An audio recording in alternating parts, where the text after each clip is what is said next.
Hello there and welcome to the MCS Strategic Analysis with Astranti on the Nortan and FOSSC February 2018 sitting. Just a quick note, my name is Joseph and today we're going to be going through all of the models as far as we can that you will see in E2 regarding Nortan as our pre-scene company. Just a quick note before we delve right in. The FOSSC is the primary focus of the pre-scene. It's got more pages and more information about that element. The Nortan are very much a background or context rather to the FOSSC. So where possible, I will be applying every model to the FOSSC. Where it is not applicable, I will be using Nortan as its context. So if you see me darting between the two, it's just so far as the FOSSC are the primary importance for our strategic analysis, but where it's not possible, Nortan will be used. So it's on the oil industry. It's the largest in the world, but that doesn't mean that everyone's an expert. In fact, until this pre-scene and my research into it, I was not an expert. However, we've got the strategic analysis to go through, and afterwards, we should be relatively well clued up on how to apply these strategic elements to the pre-scene. So, first up we have the rational model. We just need to think about how the pestle, the five forces, all links into the SWOT, what is now, and the value chain which is prevalent across the pre-scene, in particular the FOSSC, and then we have the business strategy, which as far as Nortan are concerned, we're not entirely sure. We do know that they've acquired companies to grow as well as organic growth. But as far as the FOSSC are concerned, their strategy focus does appear to be on automation and making the value chain as cheap and efficient as possible to keep that value addition at essentially a minimal cost, making it very, very valuable. Maybe I've said valuable too often, but you get what I mean. And then we have the future. So what are the mission and objectives? Well, we know that the mission of the FOSSC is to continue being this value-adding cost center to the Nortan Group. But before we ramble on a lot about this one, let's move on. Where is the FOSSC heading? Well, as far as we know from the pre-scene, they are heading to more and more departments essentially are going to be centralized into the shared service center. We have HR that's rumored to be, or at least mentioned briefly, to be on course for being integrated. And then there's the potential for financial reporting. What this means for governance and ethics is not quite so clear. Essentially, it probably means that there's going to be another head of the department as part of the FOSSC, which then links into this board of directors, or rather director of operations, as we've seen in the pre-scene. And their stakeholders are primarily Nortan, so that isn't going to change. First of all, we need to think about the mission and Campbell's explanation of what the mission is. What is the purpose? For whom does it exist? Well, as far as the FOSSC go, it's all about Nortan. They want to essentially maximize Nortan's performance by being a super efficient value addition unit. And it hopes to achieve this particular goal long term.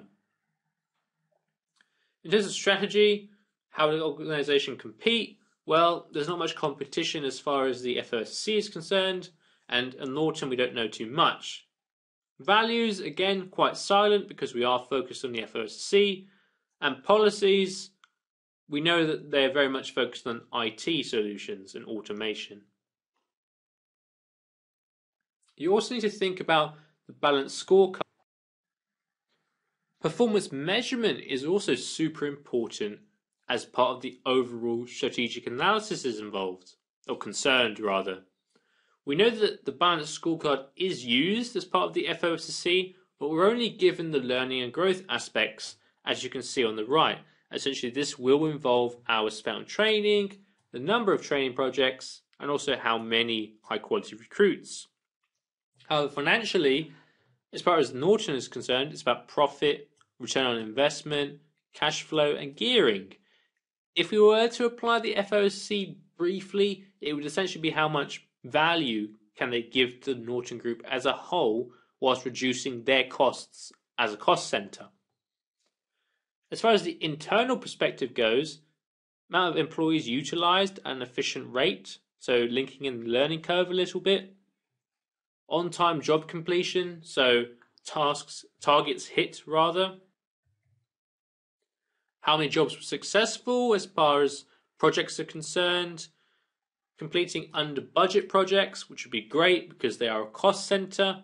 Employee satisfaction, because motivation is super important. Investment in IT, as we know, is a key strategic focus of the FOSC for the value chain. Project management to some degree, and also the percent of invalid transactions processed. We know that that is an element which is sought to be removed before it gets anywhere near the FOSC. So if there is a high number of invalid transactions processed, that is a failure on multiple levels. Likewise, for customers, it doesn't really apply for the FOSC as far as that's concerned, but typically number of customers, complaints, number of products taken, as in sold essentially, and also customer satisfaction could be from a survey in terms of sort of mapping the opinions of key clients. However, in this case, it's not as applicable. Moving on, we have governance. So we know very, very little about the governance of the Nortan Group as a whole. So it's worth just reminding about the theory that they're directed to, as a part of a listed company, to have a separate chairman and CEO, have independent non-executive directors, for example, and to be subject to audits, for example. This is a very minor aspect for this precinct in particular. Usually it isn't, but because of the nature of the precinct being about the FOSC primarily, this is really sort of just background information that you can think about. So just to apply it as far as we can, it's 200 subsidiaries and they're vertically integrated. It's also a listed company, so it's duty bound to have governance structures. It's going to be a very large one because of how many subsidiaries there are, and therefore there'll be potential for the agency problem to arise. However, there's no mention of audit committees, remuneration, but also not that much mention of governance in general. So whilst this is important to know, I wouldn't necessarily put it at the top of my list to memorize as far as the strategic elements are concerned. Ethics and CSR are super important, and as mentioned here, it's so prevalent in most exam variants, and the people skills marks are super oftenly linked to the ethics concerns of a given industry. So remember, it's the right thing to do. We always take the moral high ground, and this is no different. What are the key ethics and CSR for the FOSC and Nortan? Well, as far as Nortan are concerned, reducing accidents in oil fields. It's a big deal. Further on from this, there's a CSR report. Large companies like Nortan need to basically report all their CSR activities and their initiatives and policies, and this is key to branding. If the CSR report is fairly weak and not particularly meaty, if you will, people are not going to perceive that particularly strongly, especially in the oil industry where things like pollution, as we're going to come to, is quite prevalent. So reducing it is super important, as we've seen here. Also sustainability. This came up a lot in the top 10 issues. The ethics surrounding sustainable production of a natural resource is super important to the overarching complex of this industry and also Nortan in general. Likewise, there are legal liabilities involved to the ethics. Remember, we've talked about the political interweaving of the industry, so bribery, regulations revolving around contracts and exploration projects and permits. There's a lot of interweaving here where the ethical and integrity of staff, at least at the executive level, are super important. Also, linking to the sustainability, there's the ethics versus profitability, and also as far as the FOSSC are concerned, if automation brings a little bit more profitability but loses 1,000 jobs, that's linking into this ethics versus profitability. They are very good at adding value to the Nortan Group, as we've seen in the pre-scene, but cutting loads of staff to get a few more percent could be seen as a poor choice as far as ethics and CSR is concerned. Finally, linking to reducing accidents, health and safety in general is pretty important. Other issues could include bribery, as we've mentioned, professional ethics, again, integrity, and the treatment of staff. The redundancy fears are really real in this particular pre-scene when we consider the automation strategy and how this links into the learning curve needing motivated staff, but in fact redundancies will demotivate retained staff. Very interesting complex that's going to run through. And now we can move on to the CSFs, or critical success factors, of the FOSSC and Nortan. So just a reminder, these are the key things the organisation must do well if it is to commercially succeed overall, which is essentially the point of running a business. So let's move on.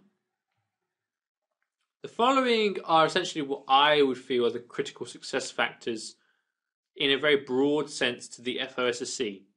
Relations with customers, which is Nortan, they are internal customers. You need them to be positive, essentially, and also the communication needs to be relatively high. They have to respect the reports that are being given to them, so timely production of those reports, detail, the expertise involved, super important because it is the crux of which they are gaining value, is these reports and the big data elements. Information strategy, as always, automation, the big data elements, what kind of information systems are utilized at different levels. Really, really important because the value addition is going to be so much more if, say, for example, they use expert systems where lower level staff can actually do tasks that typically higher level staff would do, but the software allows them to do it because of how good the software is. This adds value, and that kind of information strategy being successful is in fact the success factor for the overarching success of the FOSSC in its mission to be a value-adding business unit. Furthermore, it might be how much data is processed.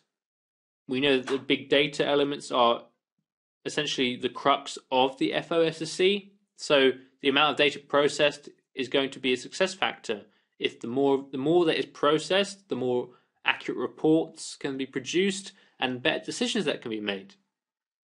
Likewise, advanced reports. So the quality of the report is also a CSF. If they're poor quality reports, they're not going to be as informative, as reliable, and they're not going to necessarily net those MPV projects that you're probably going to recommend to the Nortan board as a whole. Likewise, the quality of the service, so linking back to invalid transactions, elements like that, and also customer trust. So it's, again, as far as Nortan are concerned, it's about trust with clients. For FOSSC, it's having the trust of the important management staff of the Nortan Group as a whole. Hello, it's me again. I just wanted to take a few minutes of your time to first extend my hope that you enjoyed the free sample that you've just viewed, but also to just sort of explain what else Astranti do to help you pass your exams really effectively, provided you found our sample particularly interesting and insightful, of course. So, of course, we have a study text for every module, ranging from P1 to F3, and the certificate level is also free on our website. So we have study texts throughout the CIMA course, every module you could hope to study. The certificate level are free, as I mentioned, and then the rest of them ranging from P1 to F3 are all available to purchase. Alongside this, if you're not so much a study text kind of student and you prefer a visual way of learning, we have the course videos, which essentially break down the study text into bite-sized presentations with a walkthrough, and it's a very, very, very engaging way of explaining the course. Following this, we have the pre-scene analysis, where we break down each pre-scene sitting into a number of videos, going through the whole document, but also adding a top 10 recommendations for what will come up in the exam, and also a strategic analysis where we put all the models you'd find in E2, for example, to the pre-scene itself, whichever that may be at the time. Alongside this, we provide an industry analysis.